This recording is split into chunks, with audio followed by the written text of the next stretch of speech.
Ladies and gentlemen, welcome back. If you're just joining us, then you missed one of the most epic TVTs of all time. Let me actually check the scoreboard before we get into this, make sure that's correct. Yeah, Sjow is up 1. Skill port to 10%. At any rate, welcome back to Base Rate TV. This is, of course, DreamHack Bucharest, ladies and gentlemen. This is Rifkin. I'm casting today with Doom, and I couldn't be happier about this match that we have. Spawning here in the upper left corner of the map, playing for the team property, sponsored by Broadband 2, their internet company. Perhaps one of the best sponsors, in my opinion. It is the blue Terran player, Sjow. And his opponent, spawning in the lower right-hand corner of the map, in the red trunks, down 0-1 in this series. Who would have thunk it? It is the red Terran player, Taeja. Now I want to share a quick short story about Sjow before we get into this game. I have not had the pleasure of casting Sjow a lot, but the first time I ever cast Sjow, this was before anyone knew who he was. This is like a year and a half ago type thing. He was invited to a Sjow match specifically so they could call it a Sjow match and spell it with his, like, J. So I've always had a little soft, punny part in my heart dedicated to this guy, but he's grown up from being just a simple pun into a freaking amazing player. Yes, an amazing TVT player as well. Guy once was called by Bomber Code S level caliber TVT Terran. So, I mean, I don't even know what he's got planned out this game. He's going to go for the same opener. I'm assuming he's feeling pretty comfortable with the way that game went. He's probably smiling in his chair right now, just like thinking, no, I'm just going to click here, click there. Sjow, of course, not known for his APM, but known for his patience and his diligence in the matchup, and just his overall knowledge of how TVT is supposed to be played. And Marine Tank, good to see it alive and kicking, baby. I want to point out, by the way, Sjow also got first blood that last game. Worth noting. Oh. But okay, Taeja's going to open with a Reaper this game. Not going for Reactor Reapers. Not doing anything too out of the ordinary. This is strictly for scouting. A second Reaper will follow suit. But, of course, on Akalon Waste, it's really irritating trying to utilize Reapers because you're so choked off at where you can actually get into the base. It does look like Sjow himself is going to go for that double Reaper opening as well. Same one we saw out of him last time. Will the big reveal happen? Yep, there we go. All right, might have been a Reaper scuffle. Now, it's kind of funny if you recall back in when these were brand new, even with the combat drugs, and when they still had the uphill vision, or sorry, when they just barely lost the uphill vision, you would see players open Reapers, they'd meet each other in the middle of the field, and whoever got shot first runs away. And you'd have like the least dynamic fights in the early game, but looks like Taeja might be out for first blood this game. Boom. First blood.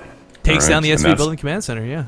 That's going to delay Sjow pretty significantly here. I'm not sure he expected to see the Reaper opening out of Taeja, but if he can get this Reaper down, could be a decent victory there for Sjow to make up for that lost ground. Oh, and he does snipe it off. Nicely done. But of course, and that's a second Reaper at home for Taeja is going to force him to make a third because you cannot contend with two Reapers with just one, or even Marines. And a slight deviation here from Sjow in the early stages, continuing the reproduction. Last game he went for just Marines after that, but it looks like after he kills that first Reaper, he's feeling pretty confident that he'll have a unit advantage moving forward. I think we're going to have a big Reaper fest, though, because Sjow's continuing to produce two Reapers at a time behind this. Will cancel his opponent's SCV, so an eye for an eye in that regard. Returning the favor.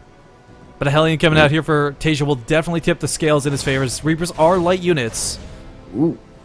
Do with a steady Marco battle. The two more Reapers coming across the field could wreak havoc on the mineral line, but you're right, that Hellion should be able to hold that off. So a slightly delay there for Taeja, a slight delay for Sjow. Sjow's going to get his command center finished up, you know, it's about 20 seconds later, but it shouldn't affect the early stages too much of the game, but it is a small advantage for Taeja going forward.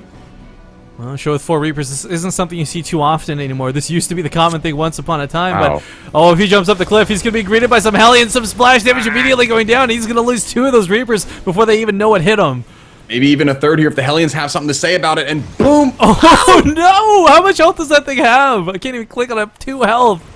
He's running for his life, of course, wants those combat drugs to kick in, but... Oh, he's going to get it. Yeah, sideswiped with the Hellions as well. Taeja just paid him back for the entire last game through that small move. It doesn't seem like a lot, but it's enough to really just say, like, look, we're even for that game one. This is a pickle, Rifkin. You've got, whoa, actually, Taeja not actually getting a good engagement there, not seeing the high ground, the Reapers. The Hellions needed to be more to the left or to the south, depending on your point of view, so they could get that full splash off on the Marines, but that was a really ineffective trade, and I think he was just on a move.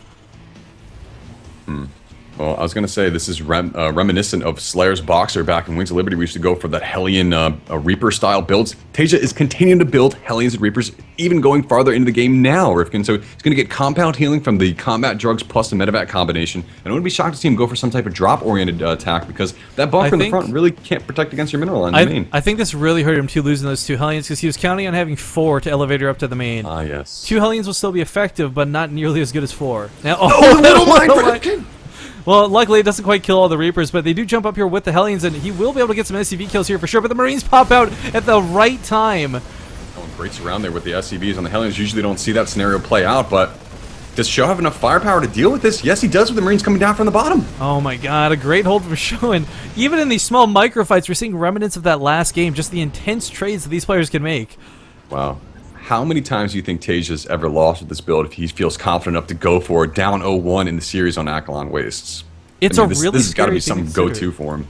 And let's not forget, these guys have like more group games after this, so it's not like this is the last one they get to take a sigh of relief. They've still got games they have to play after this. I will point out, I don't know the score because I'm sure it's updated now. I can't tab out to check, but I do know Sjow came into this as 2-1. If he leaves this as 2-0, he's almost guaranteed to get out of this group.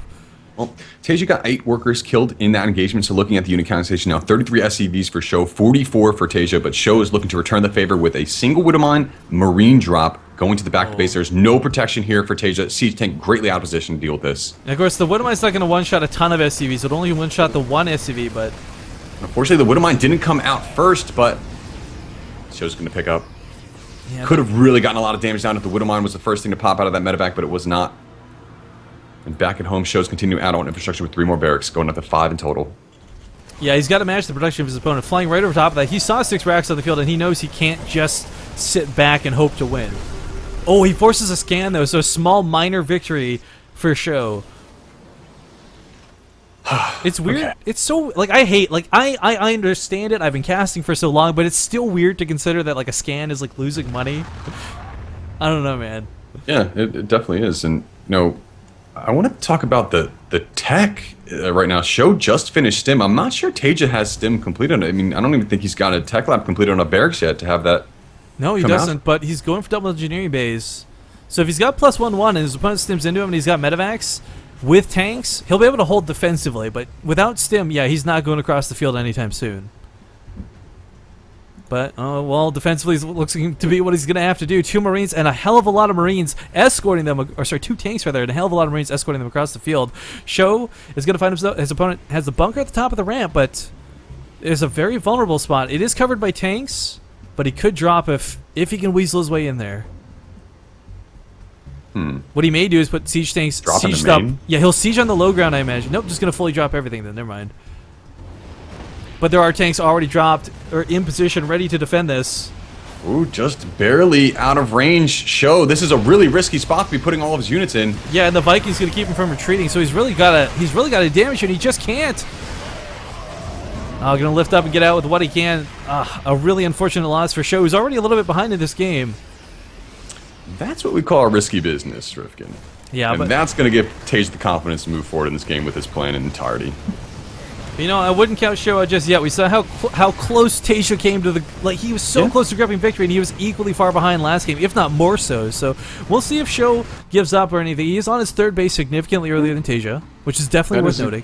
That's a key factor, you know, getting that 3rd base down quicker than your opponent. Although he's down in SCVs, he will be able to establish that economy and maybe try to come back in terms of armor supply. Looking at the overall totals here, 64 for Taeja, 56 for Sjow. Slight lead for Taeja in that regard, and his command center is just going to about to land down. So that lead that Sjow is enjoying right now at the 3rd base will be eviscerated in just a moment. Small drop going at the natural though as well here. Sjow being as active as he can with his units. I like the persistence. Yeah, he's not, like, the thing is, if he wasn't doing this, Taeja could start moving across the field. He could get map control, start maybe even soft containing Sjow, and that's when he's in a lot of trouble. And by simply doing small medevac drops like this, ooh, nice Marine fight at the watchtower. Yeah, but by doing did you know that happens? I was watching it happen. But, like, yeah, small medevac drops, they keep Taeja's attention at home instead of across the field. So it's not anything minor or major where he's killing units, but it's definitely keeping him in a very good position in this game. But worth noting is Taeja's going up on 2-2 while Sjow's only just starting his 1-1. And Marine fights. Minor and major. Yeah, Marine fights are going to go in the favor of the person with the upgrades. There's no question about that. All right. So as long as Taeja can continue to hold, he's got that sensor tower up to let him know if any drops are coming in. Well-placed Viking there, too, to tip him off to anything. And it looks like Sjow's opportunities would be to the north to try to take down that natural, which might be a better decision to go for rather than just brute forcing his way into this third base. Ooh, gonna have to get out of here, though. Dropping Marines on top of his own drop. Kind of a cool move made from Taeja. But while the army's distracted here, we have Sjow pushing into the third, just out of range of the sensor tower. He will take some hits from these tanks, but he can run right past them and into the third. But does he want to is the big question. Tanks are now sieging up. He's trying to focus fire down the tanks. Upgrade disadvantage, this is not an opportune engagement here for Sjow, but if the tanks get some good hits off on the Marines... He's got a really good position on these tanks. Yeah, sneaking his way in there to the lower portion of that base, and he's going to clean up the Marines for Taeja. Albeit just barely, though. Taeja is still holding very strong here with those upgrades. Yeah, and a monster drop behind to take down all of Sjow's tanks. Going to get this completely cleaned up. Again, another cancellation of forces between two great Terran Titans. Actually, he'll probably pick off the sensor tower if he can. I don't know what he's going to do with one Marine outside of that. Other than lose it, I guess, inside the medevac. That's an option. Well, Sjow continuing to drop here in the natural. He parachutes out with the one Marine.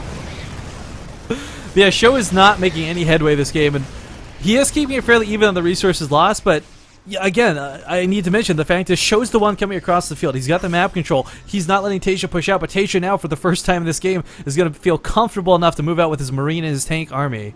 Yeah, and he's going to feel real comfortable in a second when that +2/+2 finishes, and Sjow is going to be enjoying yet another upgrade deficit in this matchup. +1 tank upgrades just finished as well, so this is going to be a potent force for Taeja moving across the field. Sjow's got that fourth base established, but how long will it stand? In game, 5 seconds. Long, yeah. And a big Doom drop is loaded up. Oh, but some Marines are going to scout it. Not that they can really shut it down, though. And this is just a sea of red flooding across the map here from Taeja. His macro is off the chain. Look at all these barracks in the main base with reactors on them. He's got 2 factories. He's got that reactor starport as well. Looking very good in this game is Taeja, but his Marines continue to be pretty pesky here in the natural. And let's not forget those medevacs are still loaded up. This is a lot of Marines on the ground without the ones that are in the medevacs. Taeja, you're so good. He's going to go into the main base, drawing the ire of Sjow to that fourth, forcing him to split up his army into 2 positions. He's going to have an opportunity to stim in at that fourth once Sjow moves into the main base, because this is where his killing the production SCVs from the high ground. That's in range, apparently.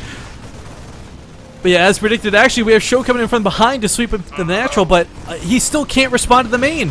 He can barely... Oh my god, Taeja knocks down the rocks. Gonna completely lock Sjow out of his own base. His main's going down. His third is going down. Taeja is decimating the base of Sjow. Beautifully superior positioning here from Taeja. Although in the main base, he is getting shelled by a lot of these Marines, but the medevac's going to make up the difference there. Sjow going to go for a base trade. Sjow is completely in shambles, Rifkin. I like this choice to go for a base trade, though. He knows he can't take the army head on. He's got to go and do what he can. He scans, and there's nothing here to defend.